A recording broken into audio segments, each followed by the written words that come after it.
101,4 FM Beat Radio Bali. Selamat siang Beat Lovers di siang hari ini. Di jam 12 siang, biasanya kita Dewata nemenin Anda Beat Lovers sampai jam 4 sore. Tapi spesial banget di segmen pertama di jam 12 sampai jam 1 siang ini. Kita ada obrolan spesial yang pastinya akan nemenin Anda Beat Lovers di siang hari ini. Tapi nanti di jam 1 siang kalau mau on air boleh nanti di Halo Beat ya akan saya lanjutkan. Tapi 1 jam ini kita ngobrol dulu. Sudah ada tamu spesial Beat Lovers di siang hari ini dari KPU Gianyar yang pastinya kita ajak ngobrol seputaran persiapan rekrutmen KPPS dan memastikan penyelenggaraan pemungutan suara terselenggara dengan berintegritas dan tidak ada sengketa Beat Lovers. Kurang lebih 1 jam ke depan, kalau mau streaming silakan di www.beatradiobali.com untuk bisa dengerin dimanapun Anda berada untuk siang hari ini. Dan di siang hari ini Beat Lovers, di studio sudah kedatangan 2 narasumber dari KPU Gianyar. Yang pertama saya mau sapa dulu, ada Bapak Gusti Bagus Agung Swandita Esos selaku Divisi Sosialisasi Pendidikan Pemilih, Partisipasi Masyarakat dan juga SDM KPU Gianyar. Selamat siang. Siang, halo semuanya. Ketemu lagi ya Pak ya siang hari ini ya. Ya. Oke, ini kedua kalinya kita ngobrol ya sama Pak Bagus. Dan yang kedua ada Bapak IKD Agus Mudita SH selaku Divisi Hukum dan juga Pengawasan KPU Gianyar. Selamat siang Pak. Selamat siang Beat Lover dimanapun berada. Baik, hari ini baik sekali. Oke, walaupun yang lain pada liburan, tapi ini nggak liburan ya. Kita liburan ke sini nih. Kita pernah liburan. Liburan di Pantai Ketewel. Liburan ya. Habis ini mungkin melimpir sedikit ke Pantai Ketewel boleh ya. Boleh beli tahu gunting Pak ya. Ya beli lawar flagnya. Langsung nih menuju ke lawar ya. Oke, Beat Lovers, kita ngobrol seperti tadi saya bilang temanya persiapan rekrutmen KPPS dan memastikan penyelenggaraan pemungutan suara terselenggara dengan berintegritas dan tidak ada sengketa. Tapi sebelum kita ke sana gitu ya, mungkin kita akan mereview terlebih dahulu nih seputaran Pilkada serentak 2024 khususnya untuk Kabupaten Gianyar seperti apa dan sampai di tanggal 16 September ini sudah berjalan sampai tahap mana seperti itu. Siapa yang mau jelasin nih? Oke, saling tunjuk atau saya aja yang jelasin boleh? Oke, jadi tahapan kita sekarang kemarin kita sudah menetapkan hasil penelitian administrasi terhadap pasangan calon. Untuk selanjutnya nanti di tanggal 22 kita akan tetapkan bakal pasangan calon ini menjadi pasangan calon bupati dan wakil bupati di Kabupaten Gianyar. Kemudian di tanggal 23 juga nanti kita akan mengadakan pengundian nomor urut untuk pasangan calon. Sekaligus nanti melakukan deklarasi kampanye damai, karena di tanggal 25 itu bertepatan dengan Galungan. Kita akan melakukan nanti kegiatan kampanye kan itu akan dimulai dari tanggal 25 September sampai dengan tanggal 23 November 2024. Kemudian kita juga melakukan persiapan nih untuk rekrutmen badan ad hoc kita yang akan bertugas nanti di TPS yang namanya Kelompok Penyelenggara Pemungutan Suara atau KPPS. Nah, ini kita sedang rancang dan besok ini pendaftarannya akan dibuka. Jadi seluruh warga Gianyar yang sekiranya memiliki atensi atau perhatian kepada proses demokrasi kita, yang peduli akan pemimpin kita selanjutnya di Gianyar dalam 5 tahun ke depan, mari bersama-sama kita sukseskan Pilkada di Kabupaten Gianyar dengan turut juga berpartisipasi menjadi penyelenggara ad hoc di tingkat TPS yaitu KPPS. Gitu. Oke, berarti kalau selama dari proses seperti itu, karena kan obrolan kita sebelumnya ternyata persiapannya cukup lama, bahkan bisa 1 tahun seperti itu ya untuk menuju Pilkada 2024 ini. Selama sampai tanggal 16 September ini bagaimana? Apakah berjalan dengan baik atau seperti apa? Baik, silakan Pak Arif. Terkait dengan tahapan pemilihan Bupati dan Wakil Bupati Gianyar sampai hari ini, seperti yang sampaikan Pak Bagus, kita akan melangkah di tahap penetapan nanti. Astungkara semua berjalan sesuai dengan tahapan yang telah ditentukan. Artinya setiap tahapan itu ada tanggal-tanggal yang ditentukan. Astungkara kita di KPU Gianyar sesuai dengan waktu yang telah ditetapkan, sehingga sampai saat ini belum kita temui kendala yang berarti dalam proses tahapan pilkada ini. Oke, boleh dikatakan berjalan dengan baik seperti itu ya sampai hari ini seperti itu. Dan tentunya ini akan ada tahapan selanjutnya, yaitu pemilihan KPPS yang tadi sempat disinggung juga, yang bakalan dimulai besok. Tapi sebelum nanti kita bahas lebih lanjut seputaran KPPS, terus tugasnya seperti apa, mungkin sebagian besar Beat Lovers sudah tahu gitu, tapi ada beberapa yang mungkin belum paham banget tentang KPPS ini, terutama buat Beat Lovers yang sekarang memang domisili, bukan domisili atau asli Gianyar sih yang boleh untuk KPPS Gianyar ini? Yang berKTP Gianyar. Berktp Gianyar, Ya. seperti itu ya. Oke, berarti kalau saya nggak bisa berarti ya. KTP-nya di mana? KTP saya nggak Gianyar soalnya. Oh, belum bisa. Berarti Bali. Kalau Bali dapat di Gianyar hanya memilih gubernur saja. Oh, gitu oke. dengan proses pindah ya. Ya, Ya. tapi kalau untuk menjadi KPPS tuh dia hanya boleh bertugas di wilayah di mana tempat dia memilih. Oke. Jadi kalau misalnya seseorang berdomisili di di Kelurahan Gianyar misalnya, maka dia hanya bisa menjadi KPPS di Kelurahan Gianyar saja, begitu.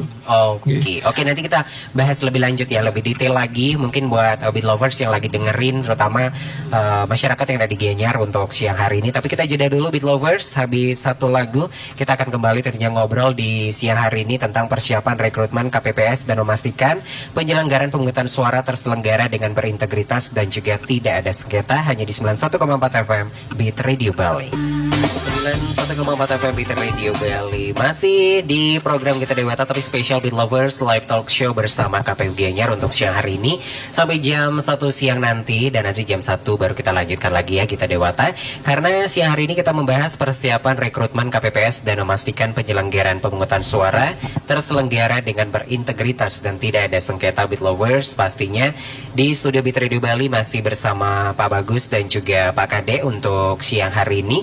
Tadi kita sudah sedikit mereview mengenai Pilkada 2024 khususnya untuk Gianyar Beat Lovers, dan sekarang kita akan membahas sesuai tema kita itu KPPS. Tadi sempat disinggung juga di awal bahwa pendaftarannya mulai besok, tapi kita lebih dalam lagi bahas putaran KPPS ini. Sebenarnya mungkin bisa diceritakan kepada Beat Lovers yang belum terlalu paham gitu sebenarnya mengenai KPPS ini seperti apa gitu. Siapa yang mau jelasin, Pak Bagus atau Pak Kade nih? Maksudnya terkait dengan tugas-tugas yang mungkin pertama ya. Jadi KPPS ini kan adalah kelompok penyelenggara pemungutan suara. Jadi kita di KPU ini membentuk suatu perpanjangan tangan yang kita sebut dengan petugas ad hoc, dia yang bekerja pada tahapan-tahapan tertentu. Kemudian untuk KPPS ini dia akan bekerja nanti untuk tahapan persiapan hingga proses rekapitulasi atau penghitungan surat suara nanti di TPS. Nah, ini kita akan mulai rekrut di tanggal 17, kemudian kita akan lantik di tanggal 7 November nanti. Adapun tugas-tugas dari KPPS ini nanti, yang pertama dia akan mendistribusikan terkait dengan yang namanya formulir C pemberitahuan. Jadi formulir C pemberitahuan ini adalah undangan memilih bagi para pemilih kita. Kemudian dia juga nanti akan mempersiapkan TPS-nya, jadi dia yang akan membuat TPS-nya, kemudian dari dana operasional yang kita berikan. Jadi lokasi-lokasi TPS itu sudah kita tentukan di mana titik-titiknya. Nah, nanti kemudian KPPS ini akan membuat TPS itu sesuai dengan denah yang atau template TPS yang kita berikan. Nanti mereka juga harus memastikan bahwa pengumuman terkait dengan daftar pemilih tetap itu sudah terpasang di TPS, kemudian memastikan adanya akses khusus bagi penyandang disabilitas fisik. Kemudian dia memastikan juga bahwa surat suara yang terdapat di TPS itu sudah terpenuhi sesuai dengan jumlah DPT. Nanti sebelum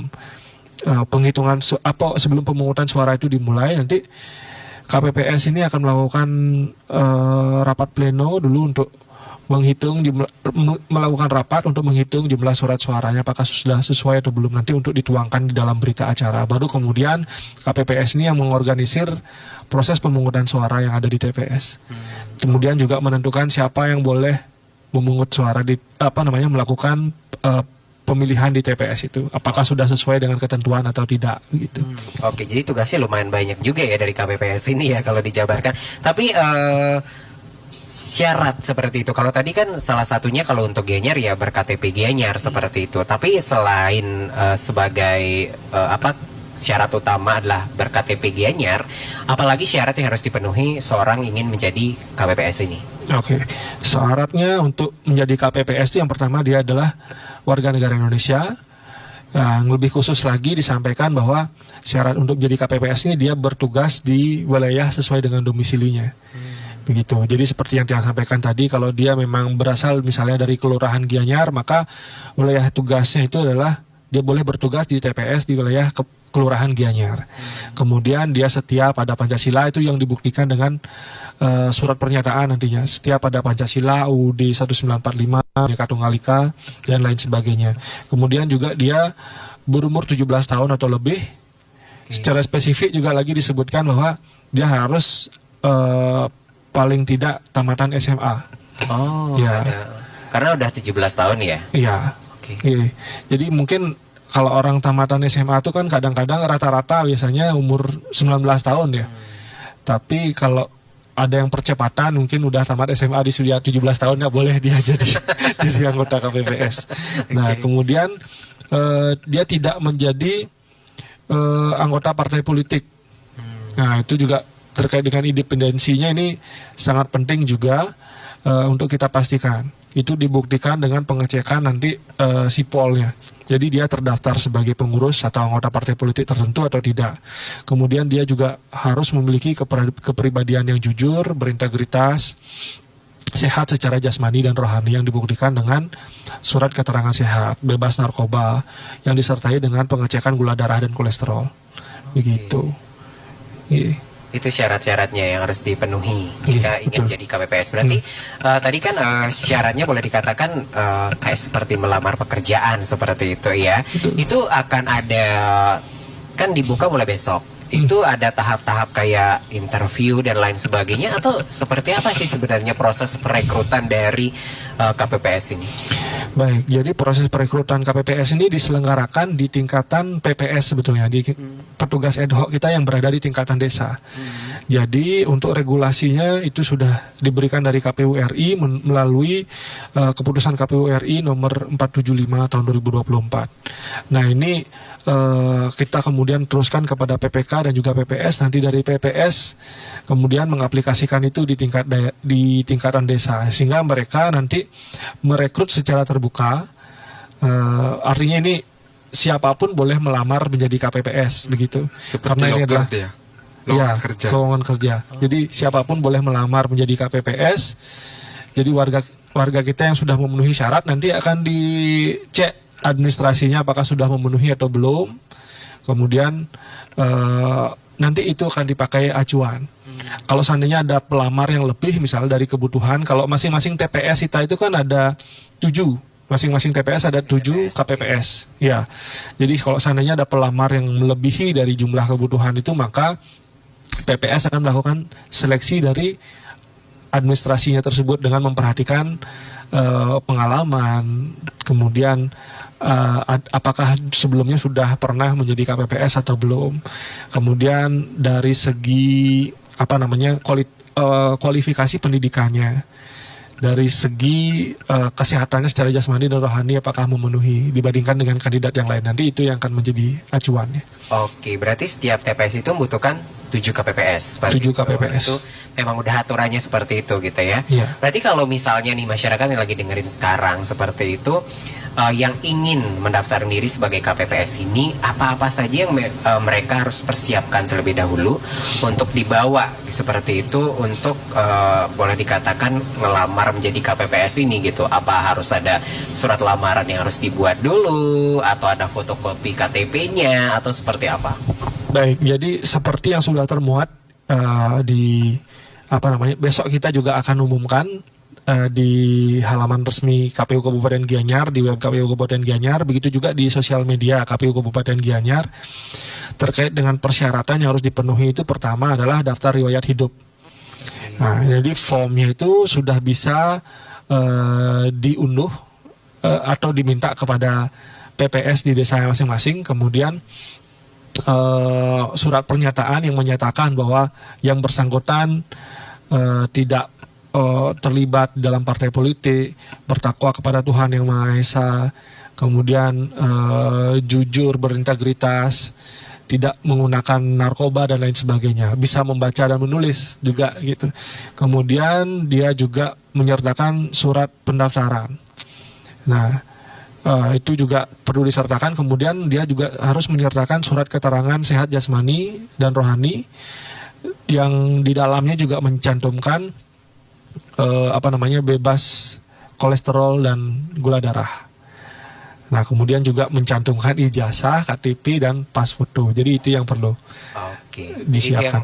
Jadi yang perlengkapannya yang perlu harus disiapkan oleh para masyarakat yang ingin menjadi KPPS ini, dan semua formulir itu sudah bisa didapatkan di lingkungan desa masing-masing seperti Betul. itu berarti ya, untuk memenuhi persyaratannya. Jadi seperti itu Beat Lovers yang mungkin siang hari ini lagi mendengarkan dan memang tertarik seperti itu bergabung. Jadi syaratnya seperti tadi, atau nanti bisa dicek di sosial media KPU Gianyar ya. Betul. Di-update di websitenya juga ada. Silakan Anda bisa cek-cek di sana Beat Lovers kalau Anda tertarik untuk menjadi KPPS ini. Dan ini dibuka mulai besok di tanggal 17. Itu sampai Mulai tanggal besok sampai dengan tanggal 28 pendaftarannya. September. Oke, jadi Ya. cukup lama ya waktunya, Ya. 17 sampai 28 September 2024 Beat Lovers. Nah, nanti kita akan bahas lebih lanjut tentunya kalau KPPS mungkin kalau ada yang mau tanya-tanya seputaran KPPS ini boleh juga sampaikan ke WhatsApp kami di 087717304914 ya kalau memang mau lebih jelas lagi. Karena di segmen selanjutnya kita juga akan membahas, karena topik kita adalah selain KPPS juga memastikan penyelenggaraan pemungutan suara terselenggara dengan berintegritas dan tidak ada sengketa. Nah, seperti apa maksudnya? Seperti itu Beat Lovers, nanti kita akan bahas di segmen selanjutnya masih bersama Pak Bagus dan juga Pak Kade tentunya di live talk show bersama KPU Gianyar. Muhammad FM Beat Radio Bali, masih live talk show bersama KPU Gianyar Beat Lovers sampai nanti di jam 1 siang tentunya.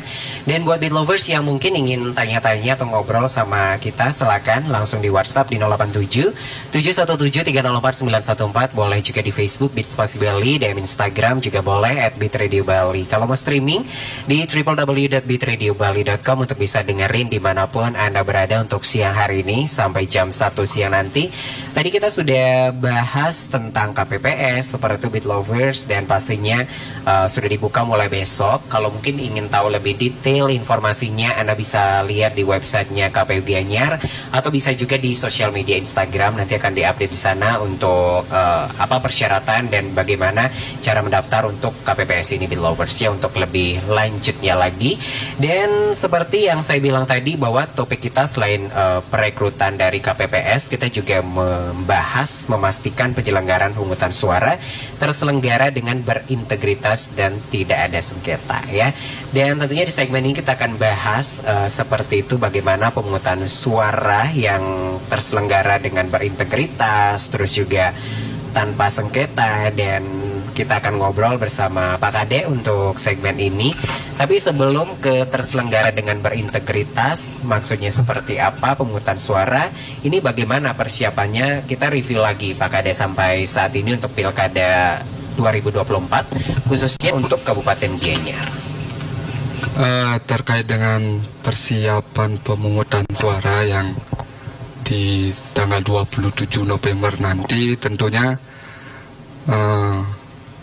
dari awal tahapan itu adalah bagian dari proses sampai kita menuju ke pemungutan suara. Nah, seperti disampaikan oleh Pak Bagus tadi, dalam hal pemungutan suara nanti tentunya ada petugas, yaitu seperti disampaikan yaitu KPPS.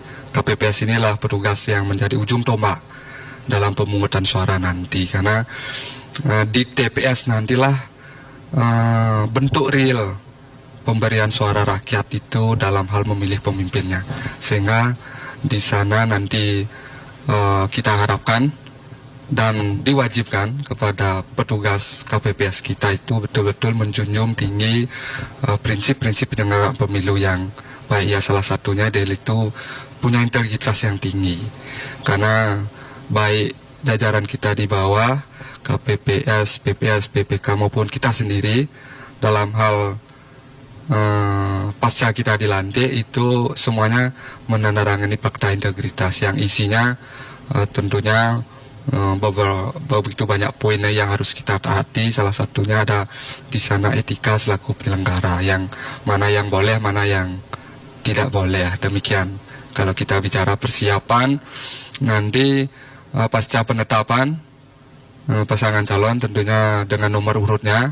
Di sanalah nanti kita akan melakukan desain surat suara yang khususnya di Gianyar dengan 2 kandidat yang akan kita tetapkan nanti. Kemudian di calon pasangan gubernur juga 2 kandidat. Kita desain dalam satu suara-suara masing-masing, suara-suara gubernur dan suara-suara pemilihan bupati nantinya. Demikian sementara yang untuk persiapannya masih dalam proses untuk kita menuju 27 November nanti. Oke, tinggal menghitung hari seperti itu ya, 27 November 2024 ini Beat Lovers. Nah, tadi kan tema kita adalah pemungutan suara ini terselenggara dengan berintegritas. Ini mungkin bagi Beat Lovers yang membaca tema kita di sosial media bertanya-tanya gitu Pak Kade, bagaimana sih maksud dari terselenggara dengan berintegritas ini?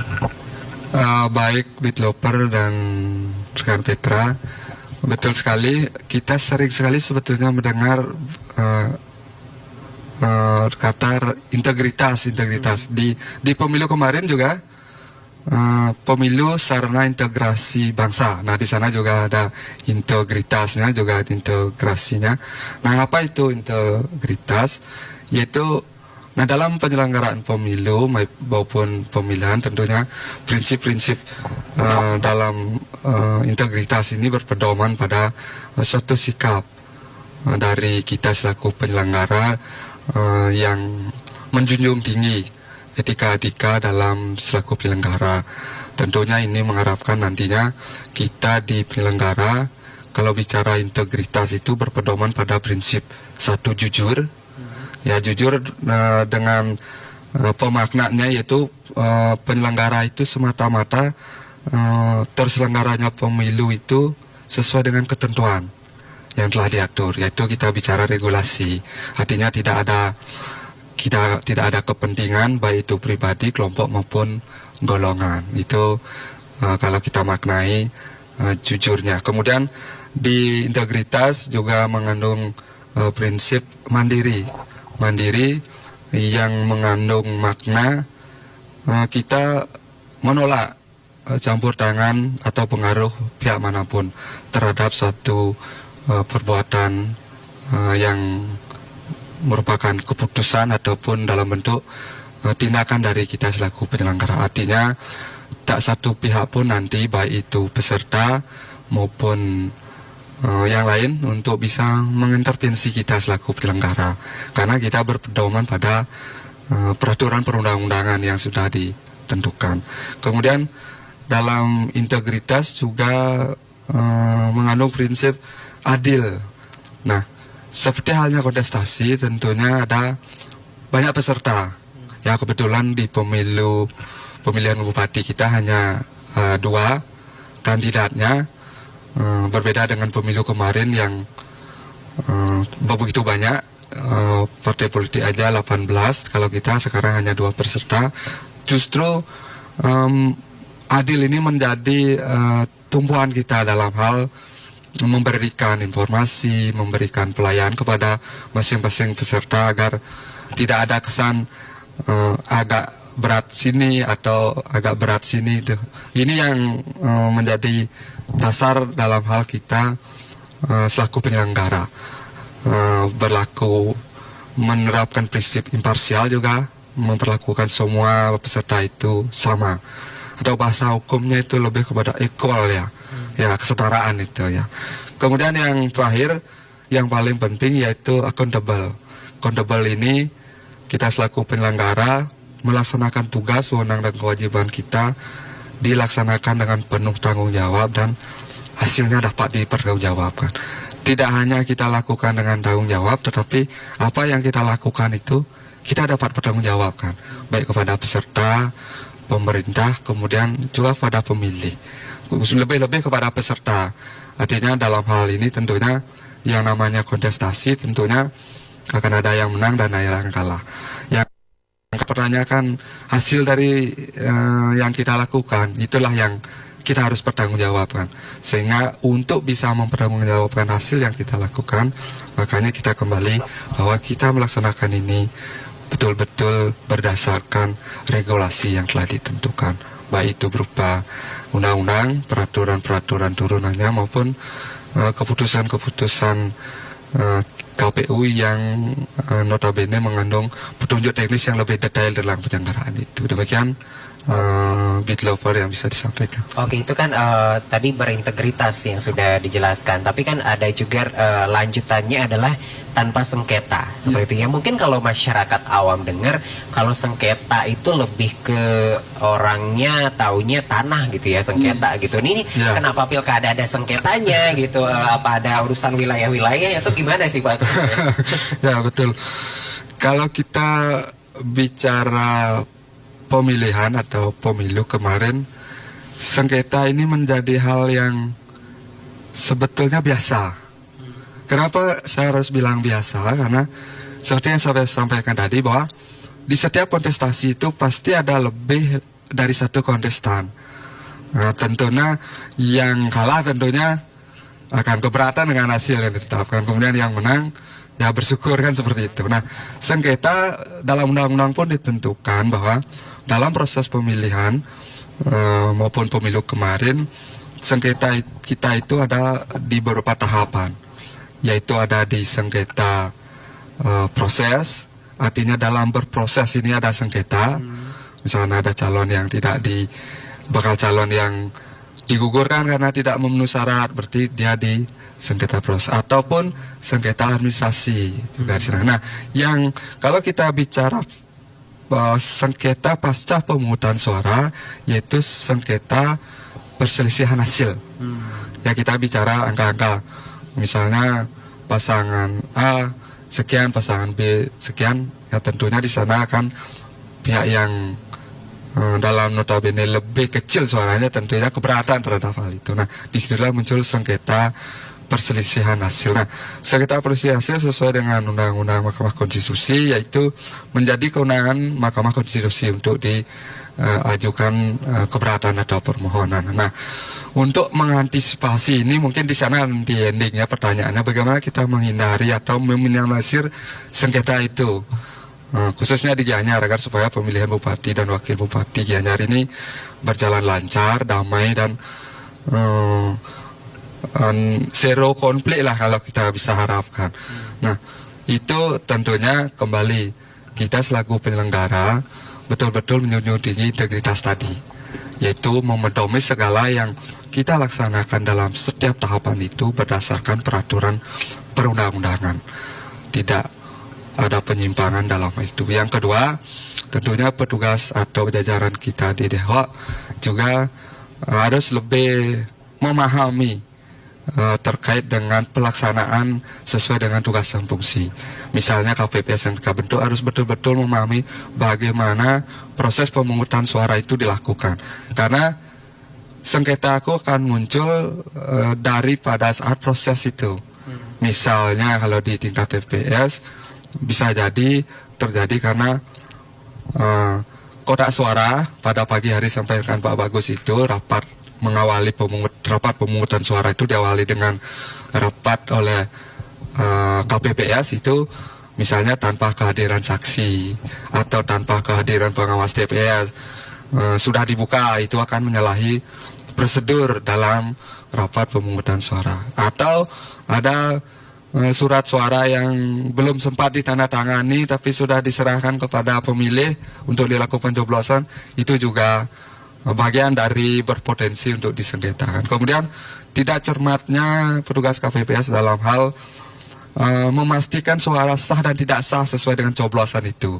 Misalnya dalam posisi tertentu kan ada coblosan yang sangat meragukan, ini sah apa tidak, itu agar supaya tidak ragu, KPPS harus betul-betul memahami coblosan yang di bagian mana surat suara itu sah, atau coblosan yang di bagian mana membuat suara itu menjadi tidak sah. Nah, kalau di sana kurang pemahaman kita, di sanalah nanti potensi harusnya si A yang mendapat suara itu tahu-taunya dianggap tidak sah, tentunya akan menimbulkan keberatan dari saksi pasangan calon yang ditempatkan di TPS. Nah, hal itu menjadi PR dan kita semua juga dengan seluruh komponen masyarakat untuk dalam hal sampai kita menuju di hari pemungutan suara, masih banyak yang harus kita sampaikan dan informasikan terkait dengan tata cara nanti masyarakat untuk menggunakan hak pilihnya di tempat pemungutan suara terkait dengan surat suara, bagaimana cara mencoblos agar sah dan lain sebagainya.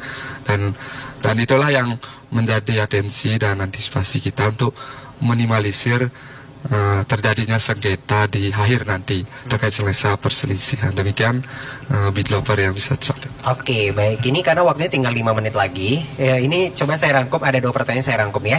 Ini pertanyaannya sama untuk rekrutmen KPPS. Tadi kan dijelaskan bahwa minimal usia adalah 17 tahun. Ada batas usianya nggak nih dipertanyakan gitu, sampai usia berapa boleh mendaftar sebagai KPPS? Ini ada 3 pertanyaan yang masuk dengan pertanyaan yang sama. Mungkin Pak Bagus, bagaimana ada ininya? Batasan usianya? Baik, kalau untuk batasan usia itu ditentukan, kalau di Juknis itu ditentukan bahwa paling rendah berusia 17 tahun dan diupayakan paling tinggi itu 55 tahun. Oh. 55 tahun diupayakan paling tinggi ya. Paling tinggi lah itu ya. Kalau udah ngerasa di atas, diem aja lah di rumah gitu ya. Datang nyoblos aja gitu. Oke, ini karena waktunya mepet, mungkin Pak Bagus dan juga Pak Kade, apa yang ingin disampaikan buat BitLovers mengenai Pilkada 2024 khususnya untuk Kabupaten Gianyar? Mungkin dimulai dari Pak Bagus, boleh dulu? Baik, jadi dalam Pilkada 2024 ini kita berharap untuk semua masyarakat dapat berpartisipasi aktif. Jadi dalam rekrutmen KPPS ini juga nanti masyarakat juga secara sukarela mendaftarkan dirinya dengan penuh kesadaran bahwa partisipasi mereka itu sangat dibutuhkan nanti untuk menyukseskan Pilkada tahun 2024 di Kabupaten Gianyar ini. Dan mohon nanti untuk para petugas yang bertugas sebagai KPPS, entah itu petugas keterlibatan TPS dan juga pengawas TPS, memastikan, termasuk juga badan ad hoc kita di PPS dan PPK juga memastikan bahwa penyelenggaraan Pilkada ini dapat terselenggara dengan baik, dengan berintegritas yang memenuhi seluruh prinsip-prinsip penyelenggaraan pemilu dan pemilihan. Jujur, adil, berkepastian hukum, tertib, terbuka, efisien, proporsional, profesional, dan lain sebagainya. Jadi dengan begitu kita berharap nanti seperti yang tadi disampaikan oleh Pak Kade Agus, tidak ada sengketa nanti atau zero sengketa gitu. Jadi itu yang kita harapkan nanti sehingga masyarakat betul-betul mendapatkan hasil pilkada yang berkualitas dari apa yang masyarakat itu pilih. Mungkin begitu yang bisa saya sampaikan. Oke, dari Pak Kade, apa yang ingin disampaikan? Pastikan bahwa Bapak Ibu yang sudah memenuhi syarat sebagai pemilih sudah terdaftar dalam DPT, karena nantinya itulah yang menjadi hal yang penting untuk dapat Bapak Ibu untuk bisa berkontribusi dalam hal pemilihan ini. Dan yang tidak kalah penting, yang sudah mempunyai pilih atau terdaftar dalam DPT datang di tanggal 27 November nanti mulai jam pukul 7 sampai jam 13 WITA. Artinya suara Bapak Ibu itu sangat menentukan arah pembangunan 5 tahun Gianyar ke depan. Ya. Tambahan sedikit, mungkin yang tidak terdaftar sebagai DPT pun masih ya Pak Kadif ya bisa asal memiliki KTP. Terkait dengan hal itu, mohon yang belum punya KTP segera lakukan pengurusan di daerah berdomisili. Oke, seperti itu. Atau mungkin nanti bisa tanya-tanya di Instagram KPU Gianyar juga boleh ya, kalau misalnya sekarang karena waktunya cuma 1 jam, atau di websitenya boleh dilihat juga nih BitLovers ya. Terima kasih Pak Bagus dan juga Pak Kade sudah hadir di siang hari ini, tentunya memberikan informasi kepada BitLovers. Mudah-mudahan lain kesempatan kita bisa ngobrol lagi ya. Terima kasih BitLovers. Terima kasih Petra. Baik BitLovers, sudah obrolan kita di siang hari ini bersama KPU Gianyar yang pastinya membahas persiapan rekrutmen KPPS dan memastikan penyelenggaraan pemungutan suara terselenggara dengan berintegritas dan juga tidak ada sengketa. Kalau Anda kelewatan seperti itu obrolannya, pengen tanya-tanya lebih lanjut lagi, boleh di Instagram KPU Gianyar atau bisa di websitenya. Dan nanti obrolan ini juga bisa kembali dan dengarkan di Spotify, cari aja Bit Radio Bali, atau di YouTube channel Bit Radio Bali. Habis ini saya lanjutkan Gita Dewata.